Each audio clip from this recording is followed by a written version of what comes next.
नमस्कार मंडळी, आज आलो आम्ही आहे पनवेलला पेडेकर वहिनीला भेटायला आणि इथे आलो आणि आम्हाला हे सुंदर मंदिर दिसलं। आम्हाला खूप सुंदर मंदिर आहे हे स्वयंभू शंकराचं मंदिर आहे आणि इथे खूप सुंदर वाटत होतं मंदिर। आम्ही खाली उतरलो तर हे पूर्ण आहे ना पाण्याने भरलेलं आहे आणि इथे बावडी आहे। हे उभे आहेत ना, इथे बावडी आहे।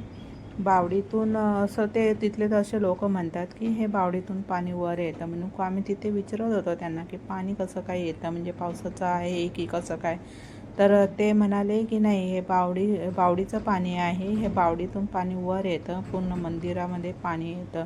तर असे तिथले म्हणत होते की इथलं पाणी आम्हाला दर दिवशी पाणी काढावं लागतं, नाहीतर मग नाही काढलं तर हे पाणी असं पूर्ण मंदिरामध्ये येतं, असे तिथले लोक म्हणत होते। जिथे रहिवासी आहेत ना ते म्हणत होते। इथे देवीचा वास्तव्य पण आहे ह्या मंदिरामध्ये। खूप सुंदर वाटत होतं, खूपच सुंदर वाटत होतं इथे मंदिरामध्ये गेलो तर। ही बघा, ही इथे आहे ना बावडी आहे, या बावडीतून पाणी वर येतं, म्हणजे हे पाणी कधी कमी होत नाही। पाणी असं रोजच्या रोज त्यांना काढावं लागतं असं तिथले म्हणत होते की आम्हाला दर दिवशी इथलं पाणी काढावं लागतं। उन्हाळ्यामध्ये पण वर्षभर पाणी असतं इथे।